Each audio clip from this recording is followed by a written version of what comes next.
Bismillahirrahmanirrahim. Assalamualaikum. Bertemu lagi dengan sendiri atau diantarin. Semoga kita baik-baik saja dan semoga kita masuk surga. Amin. Sekarang masuk ke video. Rashid Ridha. Tentu saja kemungkinan tidak asing di telinga kita terlebih bagi para orang-orang yang pernah mendengarnya. Disebutkan menurut informasi yang beredar bahwa Muhammad Rashid Ridha, seorang intelektual muslim asal Suriah pada masa Kesultanan Utsmaniyah, yang kemudian menetap di Mesir, beliau dikenal sebagai tokoh penting modernisme Islam, penerus gagasan Jamaluddin Al-Afghani dan Muhammad Abduh.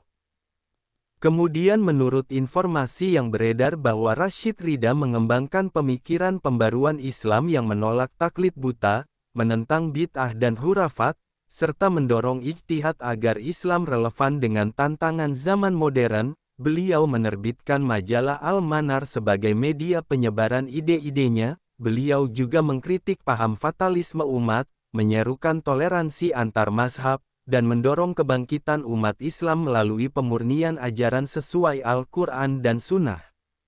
Kemudian menurut informasi yang beredar bahwa lahir pada tanggal 23 September tahun 1865 atau tanggal 18 Oktober tahun 1865 di Suriah Utsmaniyah, dan wafat pada tanggal 22 Agustus tahun 1935 di Mesir.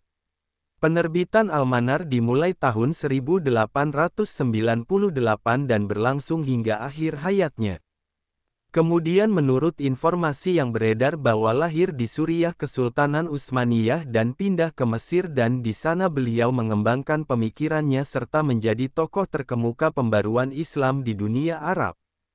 Kemudian menurut informasi yang beredar bahwa beliau melihat umat Islam tertinggal jauh dibanding dunia barat kolonialis karena terjebak dalam taklid buta, dominasi tradisi sufisme yang berlebihan, kemandekan pemikiran, dan perpecahan mazhab. Menurutnya, satu-satunya cara untuk bangkit adalah kembali ke prinsip Islam yang murni, mempraktikkan ijtihad, dan bersikap toleran. Kemudian menurut informasi yang beredar bahwa Ridha belajar dari gurunya Husain al-Jisru, kemudian mendalami tasawuf dan berbagai tarekat seperti Syaziliyah dan Naqsyabandiyah, tetapi akhirnya meninggalkannya demi kembali kepada pemahaman salafus sholih. Beliau dipengaruhi oleh Al-Urwa Al-Wuthqa, serta langsung oleh Jamaluddin Al-Afghani dan Muhammad Abduh, yang mendorongnya menggabungkan ilmu agama dengan ilmu modern. Pemikirannya disebarkan melalui Al-Manar dan ceramah dan tulisan-tulisan. Muhammad Rashid Ridha adalah salah satu tokoh pembaharu Islam paling berpengaruh pada akhir abad ke-19 hingga awal abad ke-20. Beliau lahir di wilayah Suriah yang kala itu berada di bawah kekuasaan Kesultanan Utsmaniyah, pada tanggal 23 September atau tanggal 18 Oktober tahun 1865. Sejak muda, beliau menunjukkan minat besar terhadap ilmu agama dan perkembangan sosial politik umat Islam. Awalnya, Ridha belajar tasawuf dari gurunya Husain al-Jisru, dan sempat mengagumi karya Ihya Ulum ad-Din karya Imam Al-Ghazali. Beliau masuk ke dalam tarekat Syaziliyah di bawah bimbingan Muhammad Al-Qawiqji, bahkan menjalaninya secara formalitas demi menghormati gurunya. Beliau juga pernah mengarungi pengalaman spiritual dalam tarekat Naqsyabandiyah, mempelajari seluk-beluk dan rahasia tasawuf. Namun, setelah bertahun-tahun, beliau sampai pada kesimpulan bahwa sebagian amalan tasawuf yang tidak memiliki landasan syariat adalah bentuk bid'ah. Pandangan ini membuatnya meninggalkan tarekat secara prinsipil, dan kembali kepada pemahaman salafus sholih. Secara intelektual, Ridha banyak terinspirasi oleh majalah Al-Urwa Al-Wuthqa dan tulisan-tulisan para ulama reformis. Perjumpaannya dengan gagasan Jamaluddin Al-Afghani dan Muhammad Abduh menjadi titik balik dalam hidupnya. Kedua tokoh ini mendorongnya untuk meninggalkan pemikiran yang kaku, menggabungkan keilmuan agama dengan pengetahuan modern, serta mengupayakan kebangkitan umat Islam. Pada tahun 1898,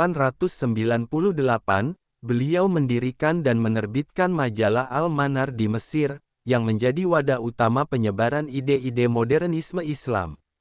Melalui media ini, beliau mengkritik kelemahan umat yang terjebak dalam taklid buta, tenggelam dalam bid'ah dan khurafat, serta tidak lagi mempraktikkan ajaran Islam secara murni. Beliau menentang paham fatalisme yang menurutnya menghambat kemajuan, dan menggantinya dengan konsep dinamika yang sesuai ajaran Islam.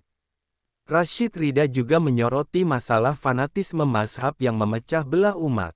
Walaupun beliau sendiri cenderung mengikuti mazhab Hanbali, beliau mendorong toleransi antar mazhab, bahkan membuka ruang pengambilan hukum dari berbagai mazhab jika relevan dengan kebutuhan zaman. Baginya, kemajuan umat hanya dapat dicapai jika mereka kembali berpegang teguh pada Al-Quran dan Sunnah, melakukan ijtihad, dan menyesuaikan penerapan ajaran dengan realitas modern. Pengaruhnya sangat luas, tidak hanya di dunia Arab, tetapi juga di berbagai wilayah Muslim lainnya. Pemikiran Ridha menjadi jembatan antara gerakan Salafi, Reformis, dan Modernis. Beliau wafat pada tanggal 22 Agustus tahun 1935 di Mesir, meninggalkan warisan pemikiran yang terus diperdebatkan, diikuti, dan dikembangkan hingga hari ini.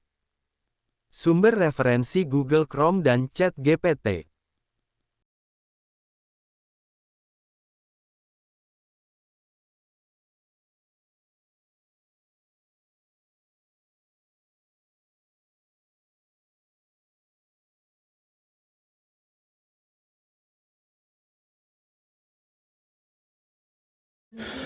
Tentu kita tahu bahwa dalam setiap perjalanan hidup, selalu ada saat ketika diri kita merasa lelah, goyah, bahkan ingin menyerah. Namun di balik setiap perintangan tersembunyi peluang untuk tumbuh dan menguatkan diri kita. Hari ini adalah kesempatan baru, saat yang tepat untuk kembali menyusun niat, memperbaiki langkah, dan meyakini bahwa setiap tetes usaha tidak akan pernah sia-sia. Bangkit bukan karena tidak pernah jatuh, tetapi karena memilih untuk tidak tinggal dalam kejatuhan. Teruslah melangkah meski perlahan, karena selangkah lebih dekat adalah lebih baik daripada diam dalam keraguan.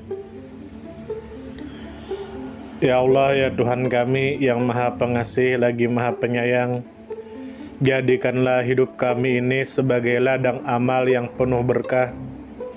Berikan kekuatan untuk terus menebar kebaikan di dunia. Anugerahkan kemudahan dalam menghadapi segala ujian, dan karuniakan akhir kehidupan yang baik. Lindungi diri kami dan keluarga dan fitnah dunia yang menipu. Jadikanlah akhirat kami sebagai tempat peristirahatan terbaik, dan masukkanlah kami ke dalam surga-Mu bersama orang-orang yang Engkau cintai, serta jauhkan kami dari siksa api neraka dan kemurkaan-Mu yang tak tertahankan. Kepada setiap orang yang pernah hadir dalam perjalanan ini, terima kasih atas waktu, kebaikan, dukungan, bahkan teguran. Maafkan atas setiap kata yang menyakiti, sikap yang mengecewakan, atau hati yang mungkin belum sepenuhnya mampu menjaga. Manusia tidak pernah sempurna, namun ketulusan untuk tetap terus belajar dan memperbaiki diri tidak akan pernah padam. Tentu kita tahu bahwa kebaikan tidak selalu datang dalam bentuk besar.